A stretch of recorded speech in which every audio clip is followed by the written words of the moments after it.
Well, hey folks, Real on Super John Wrestling. These are 10 talents that WWE have dropped the ball with. And yeah, I'm not saying every single one of these performers on this list, I'll get to in just a minute, were ever going to be like the guy or the champion or going to be the greatest thing of all time. Some of them I feel could have been, but some of them were just marginalized, especially on their main roster run. I mean, Jesus Christ.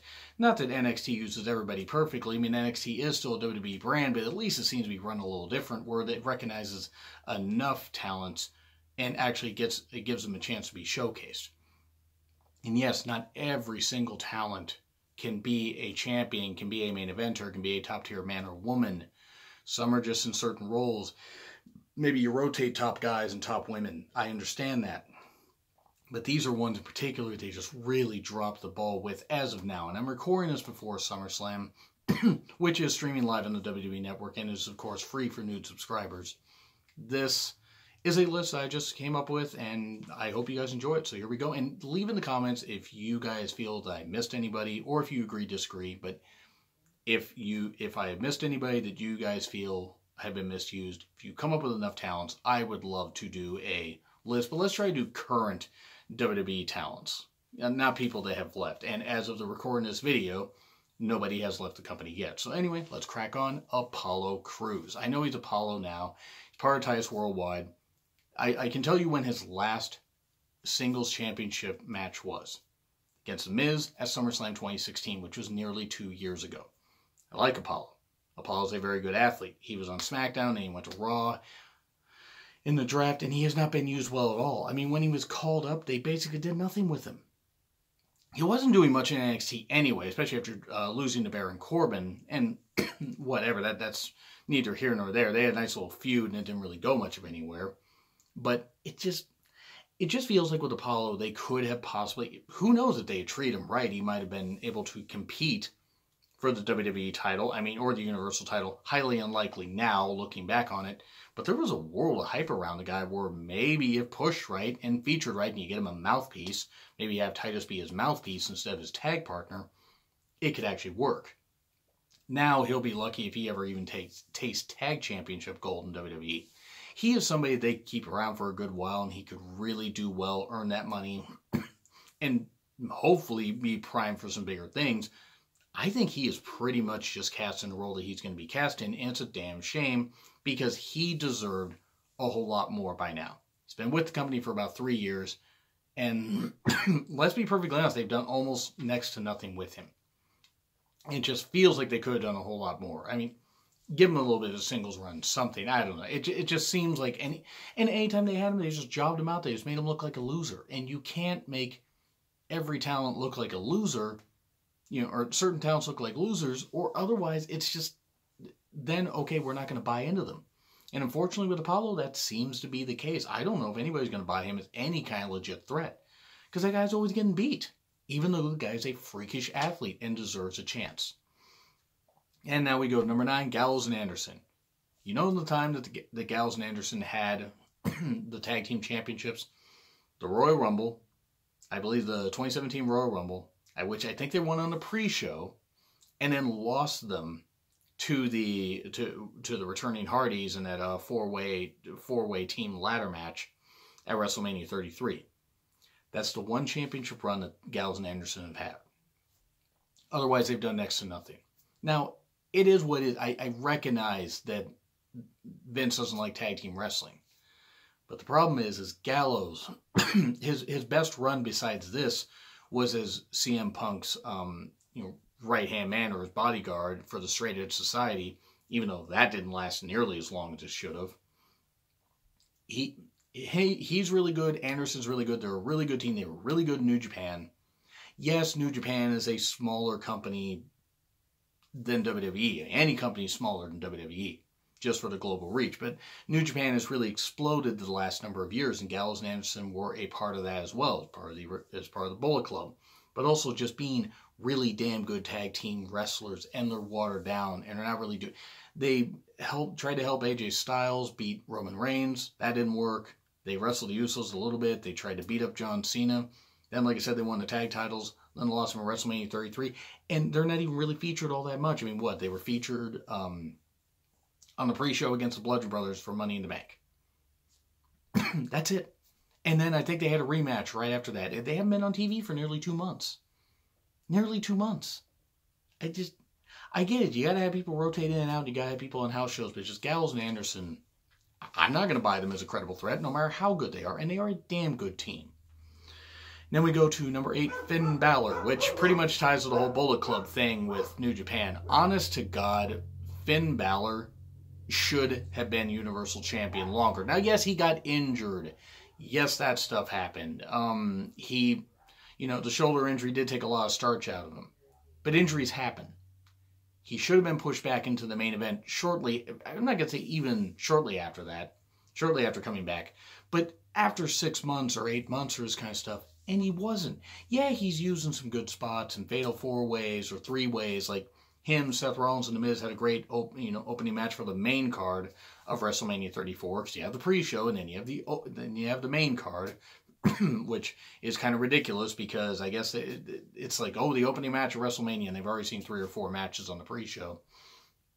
Finn's featured great in multi-man matches and allowed to do his spots and get some victories here and there, but now, as of the recording this video, he's feuding with Baron Corbin, which that feud's doing nothing for either of them. I mean, Finn's above a feud with Corbin, and Corbin's not going to get anything out of it because nobody buys Corbin as a legit threat.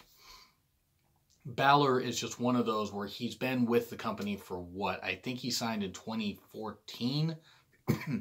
He signed in 2014 because he was teaming with Hideo before Hideo got injured. It just feels like with Finn, yes, the injury, the shoulder injury is a big part. Even though I could argue he would have been the first Universal Champion, then maybe Kevin Owens would have beaten him soon after because it seemed like they were priming Kevin Owens to win the title. I don't know. It just seems like with Balor, they've given up on him and they put him up as a mid-card, maybe upper mid-card guy, but he's never going to be the champion. And if you guys feel he's going to be the champion, I hope you're right. I hope you guys honestly got it right. Balor is one of those where, oh God, it feels like they've really wasted him.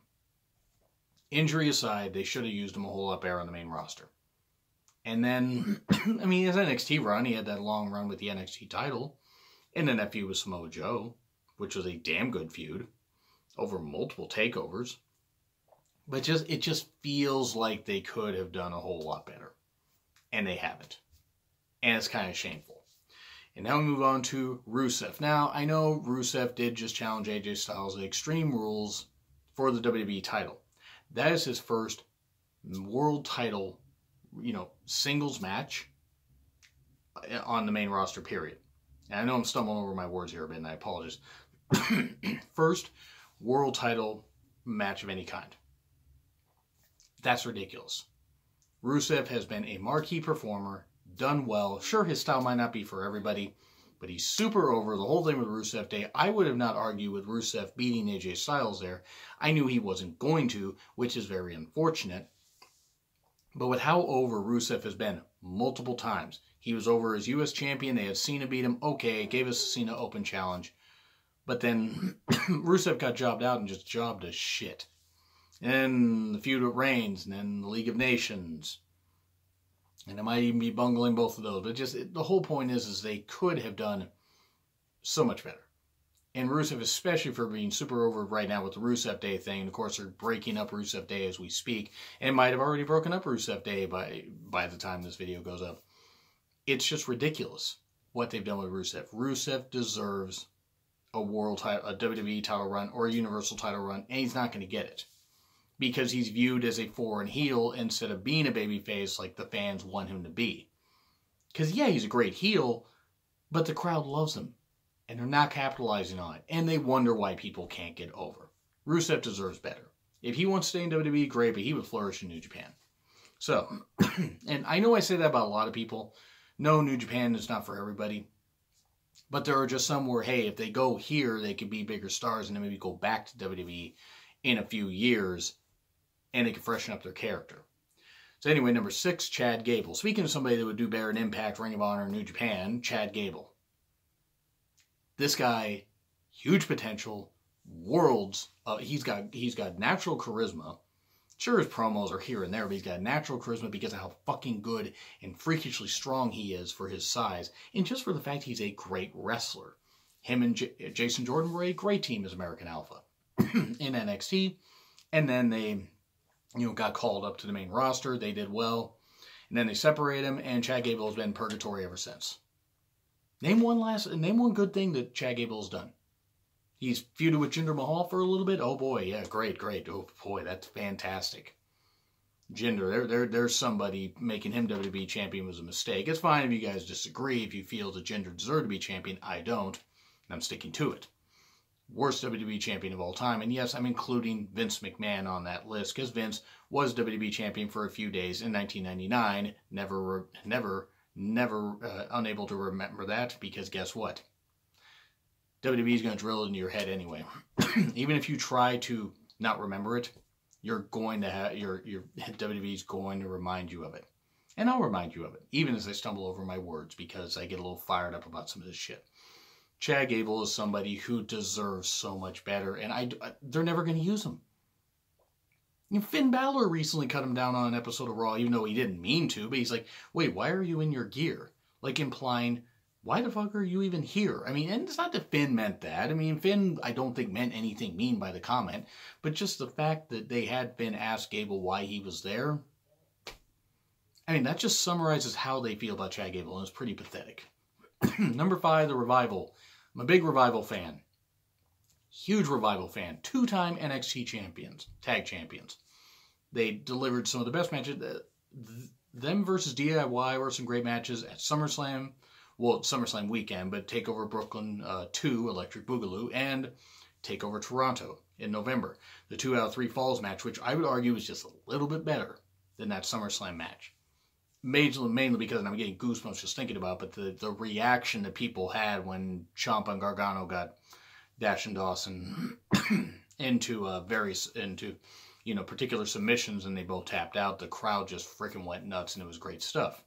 And that's how you fucking do tag team wrestling, Vince. That's how you do it. That's stuff people want to cheer for, not Roman Reigns. And yes, I'm going to mention Roman Reigns on this list right there. Of course, they haven't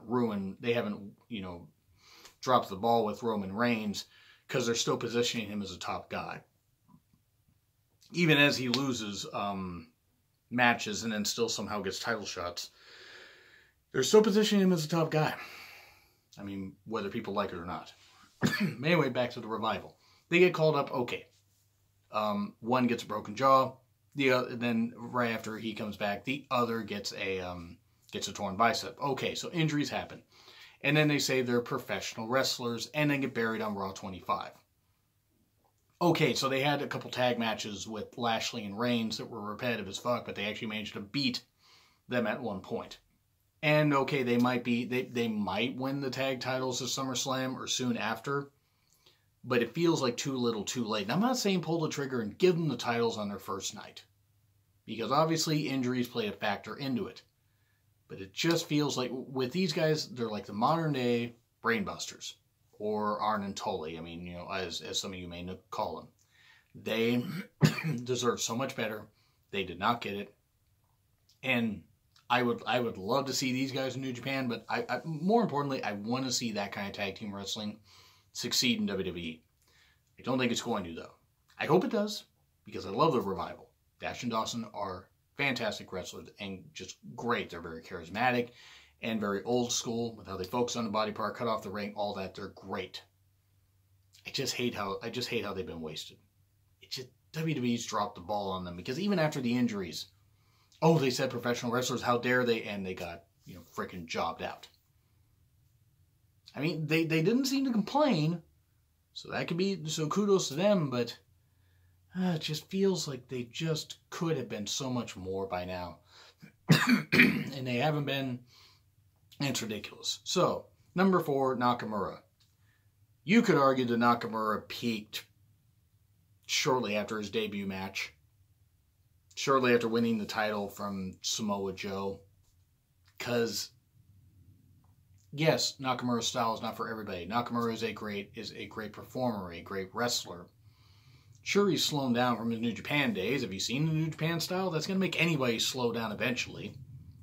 But multiple times failing to win the WWE title, twice against Jinder Mahal and about 20,000 times against AJ Styles. Actually, I think it was 4 times against AJ Styles. And then he wins the U.S. title in like mere seconds. And now is going to be defending that title at SummerSlam. Okay, great. They're going to turn Nakamura into the, evil anti-U.S. foreign heel, and it just... Nakamura is so much better than this. He's charismatic. He can cut a good promo. He is really good. His heel run is tremendous, but to me, they've undercut the heel run by having him lose to AJ so many damn times. If they had had him unable to capture the title by Backlash and had gone back to revisit that like months later, around, say, October or even Survivor Series, and had Nakamura capture the WWE title then it would have been okay. But they stretch it out. It's like, oh, you're demanding Nakamura versus Styles? Fine, here it is, 4,000 times. And the fans got sick of it. Well, that because of shit booking. Whoever booked Nakamura versus Styles, whoever was in charge, whoever the agent was, whoever anybody that was in charge of that, needs to be canned immediately. Because it was rotten booking. I'm all for telling the story arc, but that wasn't a story arc. That was a flat line that just dropped off like that. They pretty much ruined Nakamura, and I'm disappointed. I'm not surprised either. I want to make it clear. I'm not really surprised they dropped the ball with a lot of these guys. Because he should have been WWE champion. Or if you had him on Raw, he could have been Universal champion. You could have had Nakamura versus Brockamura. But they have faced off before in New Japan. That didn't go so well. Because, big shock, Brock didn't really want to be there because he likes money, doesn't really like wrestling. But anyway, Nakamura deserved better. And deserves better. Hell, he could leave when his contract's up in early 2019. Number 3, Asuka. I knew the streak was going to come to an end. I did a video, like 10 bold predictions for 2018. 10 bold predictions for WWE in 2018 or something like that. And it's on my countdown list, which I'll put at the end of this. So you have to scroll down a bit to find it. But I knew that Asuka's streak was going to come to an end this year. It ending at Mania didn't bother me. Charlotte beating her didn't bother me. I mean, it should have, but it didn't. Okay. It only took them 6 months to fuck all that up and have Asuka lose. Okay. But then afterwards, what they did. They either didn't feature her on TV, or she teamed with Becky Lynch, lost to the Iconics, okay, whatever. Becky took the pin, but Asuka technically took the loss because it's part of her, she's part of the team. And then she drops to Carmella twice.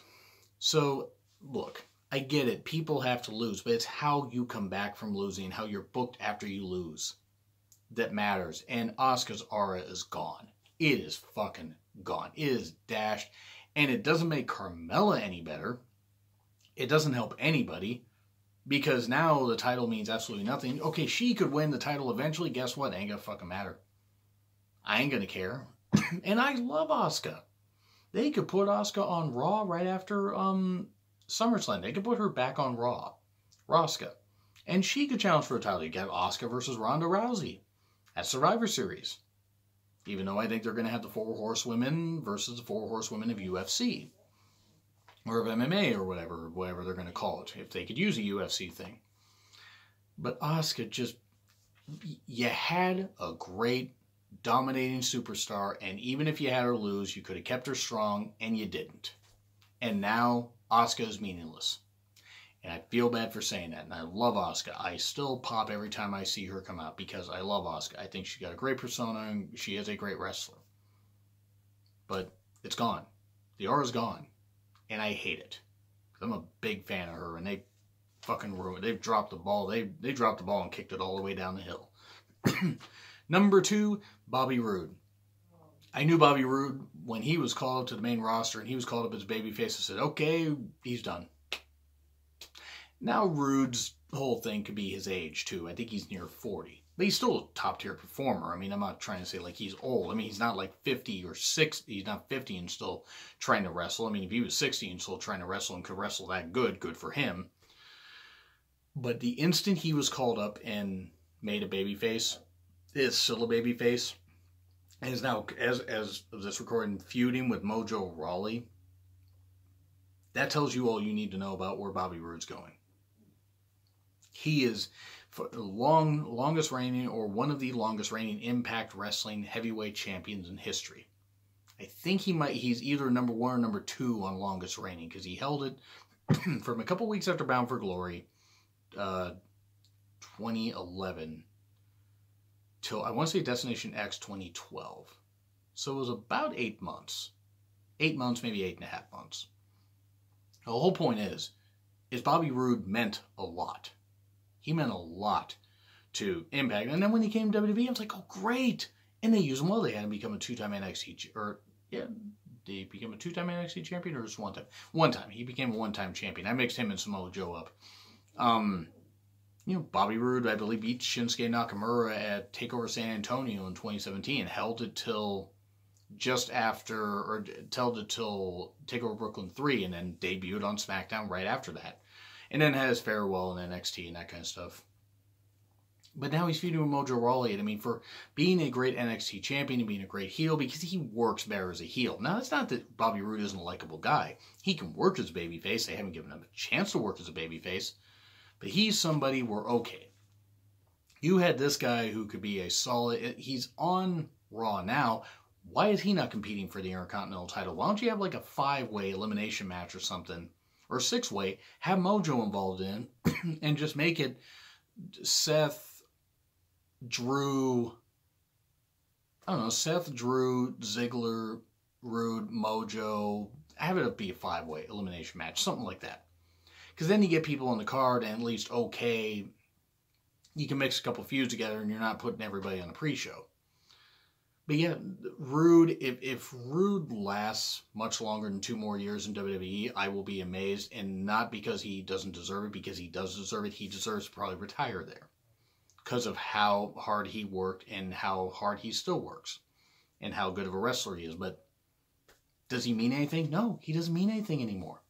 His feuds have gone nowhere. His feud with Elias went nowhere. He had a feud with Corbin that went nowhere. His feud with Mojo is going to go nowhere. I mean, I know, oh, give it a chance, you don't give it a chance, this kind of stuff. I can give storylines a chance, but I know I can tell when I'm looking and like, okay, somebody's ruined. Hopefully I'm wrong about these. But there's one I'm not wrong about. Number 1, Bayley. I wanted to make sure I got the whole name in there. I love Bayley. Bayley is awesome. One of the most overacts that NXT had. One of the most overacts WWE had, period. She was super over, could have been the next Daniel Bryan or John Cena, just for women. And, or be the female Cena or Daniel Bryan, meaning she would appeal to kids, but she could actually get adults interested and could move tons of merch. And she's a great inspiration to a lot of young women, a lot of young men. She's inspiration to a lot of people because she's living her dream, working hard and everything. Okay, her style may not be for everybody. Her character may not be for everybody. Bayley was super over. The build they had for when she would almost beat Sasha, and she would almost beat Sasha, and then she finally earned it by beating Charlotte and getting another shot at Sasha. And the match that pretty much the apex of her fucking career was her time as NXT champion, the NXT Women's Champion, that is. But when she beat Sasha, that match at TakeOver Brooklyn 1 still to this day sticks out as one of the best women's matches, period. I'm not just talking WWE or NXT, I'm talking period. That I'm seeing. I'm talking something from New Japan, or something from Japan, because New Japan doesn't have women's wrestling, but there are other promotions that do, Stardom and others. TJPW, I believe, is a women's promotions. Correct me if I'm wrong. Tell me if that is a women's promotion. But the whole point is, Stardom and others, and Impact had some really good women's matches, and still does, don't get me wrong. But tons of great women's matches, and Sasha versus Bayley stands the test of time because they were able to go out there and wrestle. I could watch that match now and be like, this is fan-fucking-tastic.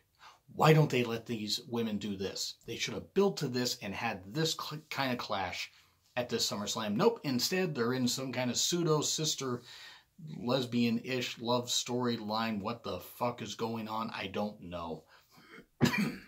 But she won the title from Sasha. Big moment. 30-minute Iron Woman match. Went to overtime. She beat Sasha. Take over respect. Had her continue to have her run as NXT Women's Champion. Lost to Asuka. got called up as Sasha's surprise partner at Battleground 2016. And the crowd exploded. Crowd went nuts. I went fucking nuts because I was like, it's not going to be Bayley. Music hits. And the crowd went absolutely insane. Go back and listen to the pop. Fire up your network. Listen to the pop. That pop was insane. Absolutely fucking insane. And then they saw her in NXT. She dropped the title, or she had dropped the title at, at TakeOver Dallas. But then had another match at TakeOver Brooklyn 2. Lost to Asuka again. And then got called to the main roster. And then from there, it was just all downhill. Now, I get it. There was a grace period, build her back up and this kind of stuff, and, ingratiate her to the audience. But still, people knew who the fuck she was at Battleground. And not even a year later, they had killed her. And yeah, this is going to be a bit of a lengthy one here, so this might go 30 minutes. But look at what they did. They had her win the title from Charlotte on a random Raw after Sasha and Charlotte had been hot potatoing the goddamn title for what seemed like forever. And then she retains against Charlotte at Fastlane. So instead of waiting till Mania 33 for Bayley to win finally, nope. They just fuck that over. And they take all the starch out of it. Now, yeah, Bayley got to defend the title at Mania. Great.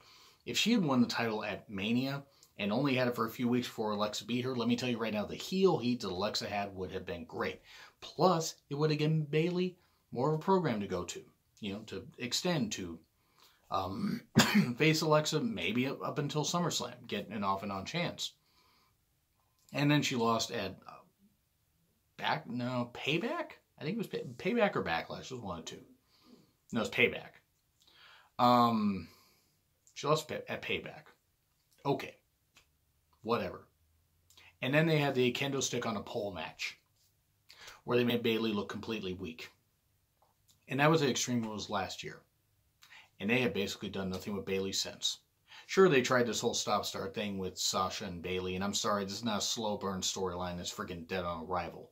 Because they haven't done anything with it. Oh, they pulled the trigger, and then they did. They had Bayley beat her up, beat Sasha up, beat the shit out of her. Say, apparently, in the unedited footage, you ain't shit. She was either talking to Sasha or Weave. But anyway. And then they did the whole therapy thing, and now they're teaming up. And pseudo-lesbian storyline. I don't know what's going on.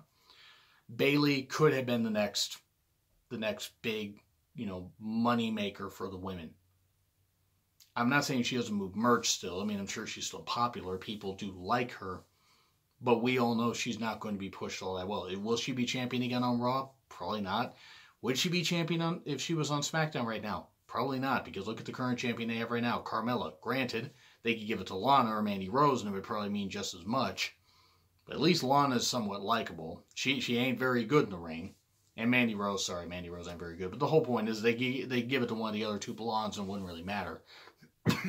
Bayley deserves so much better, and she hasn't gotten it. And it's a fucking travesty. And watching how some of the women have been booked, which, yes, I get it. Not every woman can be on top all the time. Phrasing. But the whole point is, some women can be used a whole lot better. And yeah, it's pretty ridiculous that they haven't been. Anyway, this video has gone on a while. Thank you guys for watching. Thank you guys so much. Let me know what you guys think in the comments. Let me know if there are some talents that you feel WWE has completely dropped the ball with. And then I will make another list if there are some that I've missed. Anyway, like, share, comment, subscribe. Twitter link in the description. It's been real awesome with John Ritlin. I'm really tired. I'm going to bed. I'll see you soon.